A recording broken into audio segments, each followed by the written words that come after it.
Good morning, Dan Delmar filling in for today. David is back tomorrow. We're going to talk about 20 years since the demerger referendums. Oh, I was a young reporter then. I would say it's fun, but it wasn't fun at all. It was actually, come to think of it, it was extremely boring.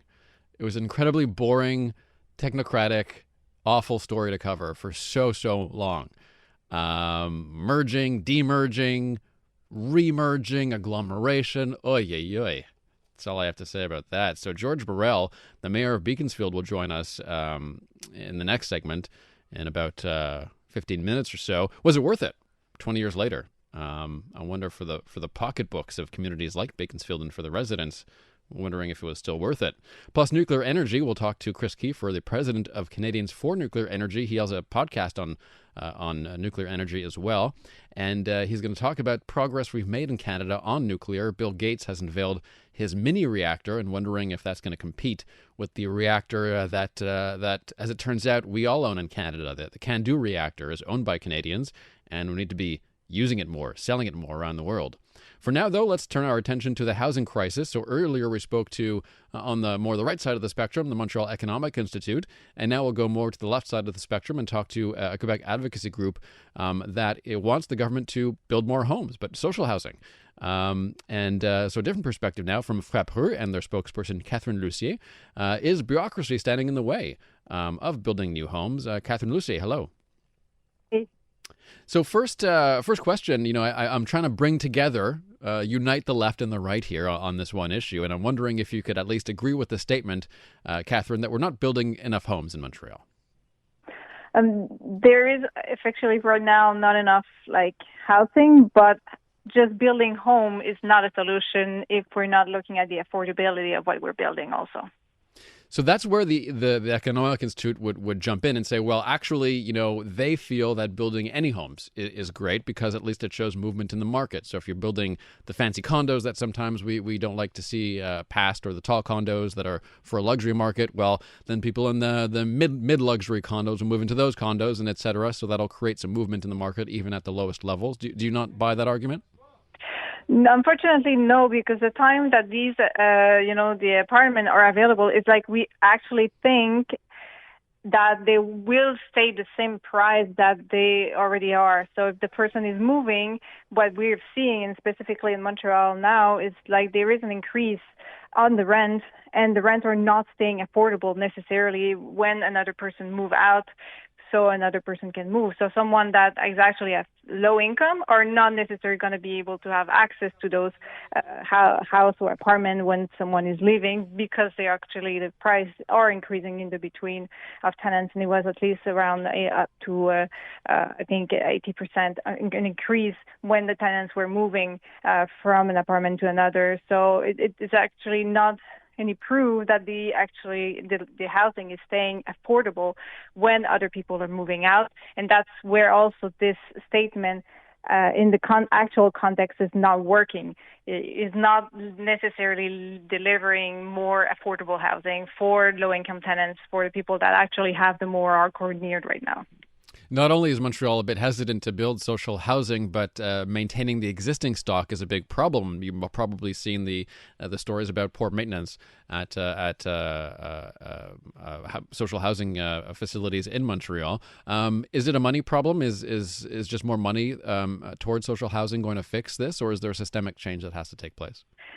Obviously, other systemic changes needs to happen if we want to protect tenants against those rent increase, the eviction, the time we're building, more social housing. But social housing is actually one of the solution and most solution for answering to those needs.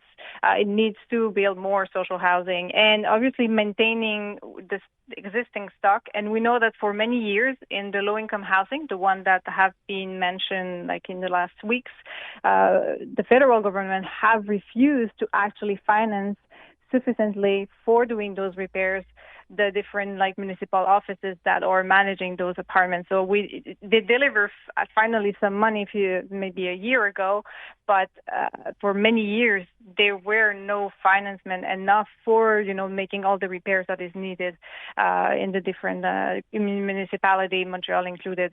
But definitely, social housing is a real part of the solution if we want tenants to be protected against the market influences and find really places where they can call it home, when they have like security of staying there. Part of the issue, and correct me if you disagree, but I feel that there's been a lot of confusion between the terms social housing and affordable housing. So social housing tends to be when government runs and builds houses for people that are most vulnerable. Affordable housing can be a lot of different things, including subsidies for the middle class to buy the condos, for example. Do you see some problem in the terminology there and a focus maybe on those affordable programs, which are maybe better for politics and for vote getting, whereas social housing perhaps is more effective at doing good for those most vulnerable? Unfortunately, yes, and we're seeing this, decline towards affordable housing. But social housing is also including co-ops, is also including nonprofit organizations that manage apartments building. It's including a more spectrum of, a larger spectrum of type of apartments or types of housing. And unfortunately, affordable housing, we never know exactly what we're calling affordable. So some programs that the federal government put in place a few years back was up to $2,000 a month for rent, and that was called affordable. I don't know who can pay $2,000 a month for rent, but it definitely was not affordable then. It's still not affordable today. So unfortunately, those home called affordable, we never know what exactly we're calling it because it changes depending on the program, it's changing depending on the level of government, and it obviously could be, some landlord property co-ops or, other types of housing that is not affordable at all for tenants that are at low income or modest income that's just, looking for a place to stay right now. I'm happy you validated my issue there with the definitions, because I think it's very hard to have a debate if we can't get the terms and the definitions correct. And so when people say, politicians often say social and affordable housing, mixing it all together.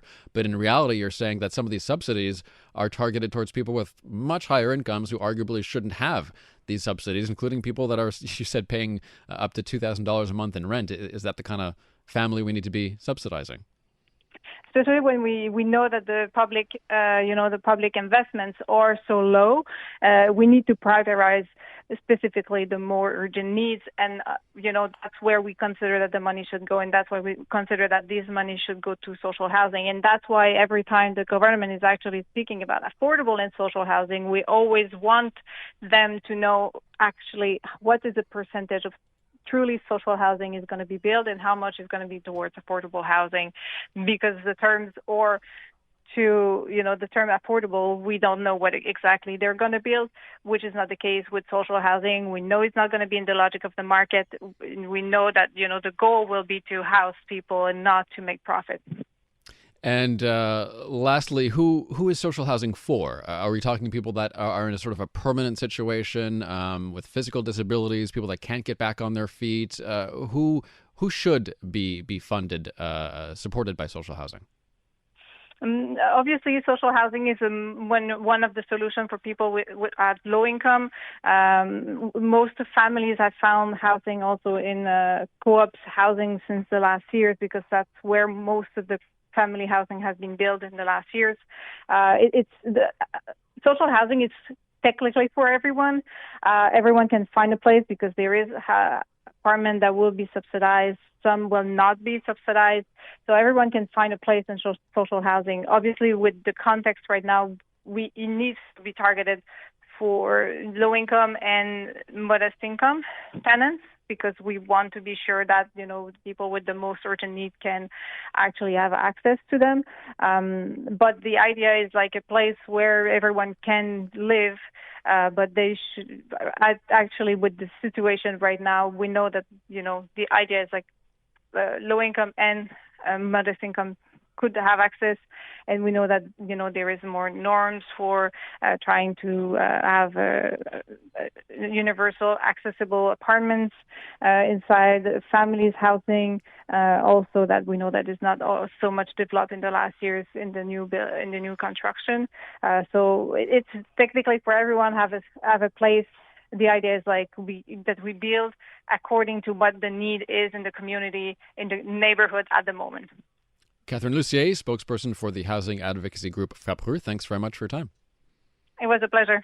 Thanks, and we'll talk about housing maybe a little bit later on the show as well. I'm curious to see what texters think at 514-800, especially on how to fix the problem. I'm encouraged to see that both left and right agree that we have to build more. So at least that's some progress in that, because certainly the city doesn't agree. The city doesn't agree that we should accelerate building in general, but everyone else seems to think that we should.